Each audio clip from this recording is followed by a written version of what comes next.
우리가 이제 4.19 혁명하면은 가장 먼저 그 기점으로 우리가 생각하는 1960년 2월 28일에 대구 학생들의 그 시위는 바로 고등학생들의 시위였다는 거죠. 그래서 우리가 먼저 이 고등학교 학생들의 시위가 어떻게 시작될 수 있었는지, 그 속에서 우리가 발견할 수 있는 4.19 혁명의 특징은 무엇인지 그거를 간단하게 좀 말씀을 드리고자 합니다. 그래서 2월 28일 날 이 그 대구 학생들의 시위는 이미 많이 알려졌지만 2월 28일이 일요일이었거든요. 근데 일요일 날 고등학생들을 학교에 등교시키라는 조치가 내려지면서부터 이제 문제가 생깁니다. 근데 이제 단순히 일요일 날 나오라고 해서 학생들이 반발한 게 아니라 2월 28일 바로 그날이 야당인 민주당의 유세가 대구에서 예정돼 있던 날이었다는 거죠. 그러니까 이제 이 날 굳이 학생들을 학교로 불러들인 건 혹시나 이 고등학생들이 야당 유세에 가서 막 분위기 띄우고 숫자 채우고 이렇게 해가지고 그 야당에게 힘을 실어주는 것을 미연에 방지하려는 그런 어떤 정치적인 목적하에 이루어진 조치였다는 겁니다. 근데 이제 당시 고등학생들이 이러한 사실을 모를 리가 없는 거죠. 다 알고 있었던 것이고, 그래서 사실은 그 전날 밤인 2월 27일 날 밤부터 그 경북고, 대구고, 그리고 그 경북 사대부고 요 학생의 간부, 당시에는 이 학도호국단이라는 조직이 학생들을 통제하고 있었는데 그 학도호국단의 간부들이 밤에 모여서 이 문제를 논의하고 이건 부당하다라고 하면서 이제 그 다음 날 우리가 어차피 학교에 가야 되니까 학교에 가면 수업을 뭐 하거나 뭐 학교에서 하라는 대로 하지 말고 시위를 벌이자.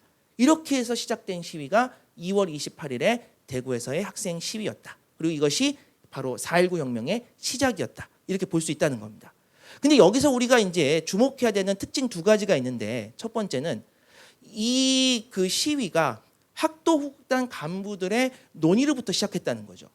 그러니까 이 학도국단은 보통 이승만 정부가 학생들을 통제하고 동원하기 위해서 만든 조직으로만 알려져 있는데, 그게 맞죠. 틀린 말은 아니지만 그러한 정부의 통제와 동원이 아이러니하게도 결국 학생들 사이에 일련의 어떤 네트워크를 만들어준 거예요. 당시에는 고등학생들이 이 학도국단을 중심으로 정부가 이렇게 추진하는 여러 가지 관제 데모에 많이 나갔던 경험을 갖고 있었고, 그러니까 정치적으로 훈련돼 있었다는 거예요.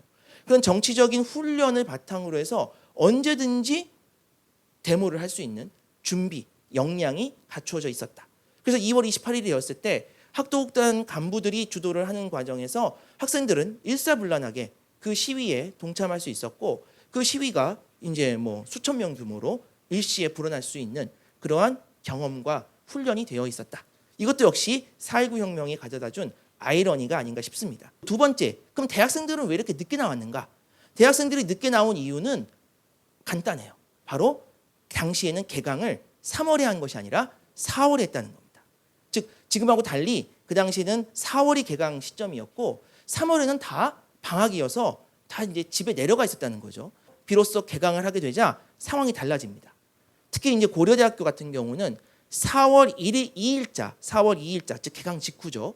그 4월 2일자 고대 신보, 이게 이제 고대 학보예요. 고대 신보에 사설이 실리는데 그 사설 제목이 우리는 행동성을 결여한 기형적 지식인을 거부한다. 제목 세죠. 예. 이게 대학생 그 논설 주간이 쓴 그 사설인데 내용이 이런 겁니다.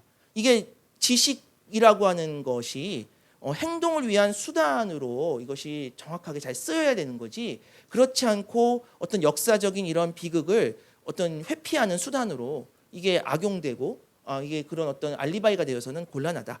뭐 이런 이제 그 문제의식 속에서 이 그 학생들에게 사실상의 어떤 행동을 촉구하는, 물론 그 행동이 뭐 직접적으로 부정선거 뭐 규탄하면서 데모하라 이런 말을 노골적으로 쓰진 않았지만 읽어보면 대충 이게 무슨 얘기인지 다 알 수 있는 그런 내용으로 이미 사설이 실렸고, 그러니까 뭐 고려대학뿐만 아니라 여러 대학에서 이제 그런 이 그 대학생들 사이에서 우리가 더 이상 가만히 있을 수 없다, 무언가 우리가 행동을 해야 된다라는 이제 목소리나 어떤 움직임들이 조금씩 퍼져나가기 시작했고, 그러다가 이제 김주열 시신이 4월 11일 날 발견되고, 그러니까 더 이상은 참을 수 없다라고 이제 느꼈던 대학생들이 드디어 이제 4월 18일 날 먼저 고려대학교 학생들이 치고 나갈 수 있게 된 거죠.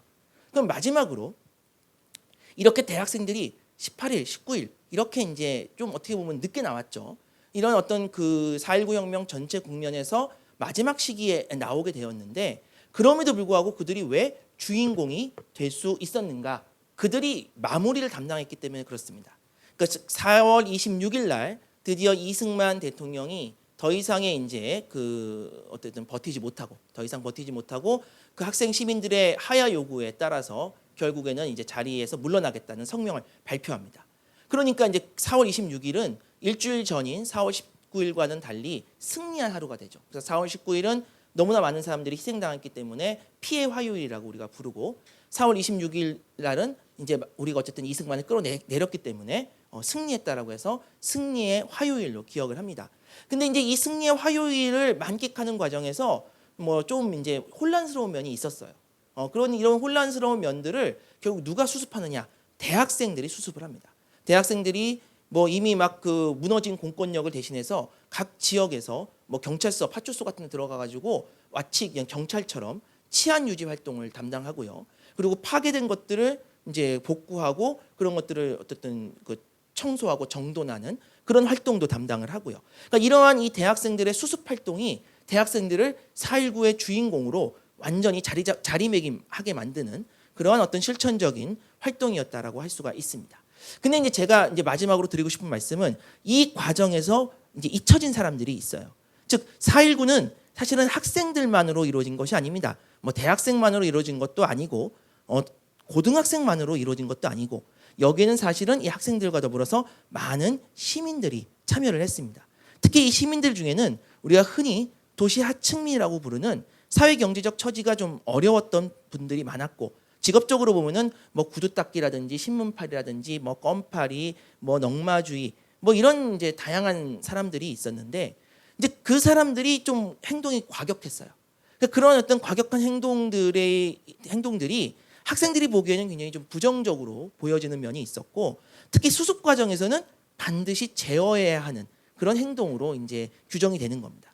그러면서 이 수습 활동 과정에서 대학생들은 수습의 길은 대학생에 있다라고 하는 뭐 플랜카드까지 들고 여러 가지 활동을 벌이는 과정에서 이런 도시하층민 중심의 좀 더 과격한 또는 일탈적인 그런 행동들을 이제 제어하기 시작하고 이런 것들이 전반적으로 이런 도시하층민들에 대한 부정적인 인식을 증가시켜서 그들을 4.19 혁명의 주체에서 점차 사라지게 만드는 그런 요인이 됐습니다. 하지만 그들도 사실은 4.19 혁명에서 중요한 몫을 담당했다라고 할 수 있고 특히 학생들이 좀 어떻게 보면 과격한 행동을 하기가 어려운 그런 어떤 당시 엘리트로서의 위치에 있었다면 그 어떤 좀 더 당시의 어떤 권력에게 더 직접적인 어떤 타격을 주고 더 압박을 가하는 역할들을 뭐 이런 시민들 특히 도시하층민들이 했다라고도 할 수 있습니다. 이것을 그래서 어떻게 보면은 이 불과 기름의 만남이다. 즉 이게 이제 학생들이 불처럼 활활 타올랐다면 거기에 이제 기름을 끼얹는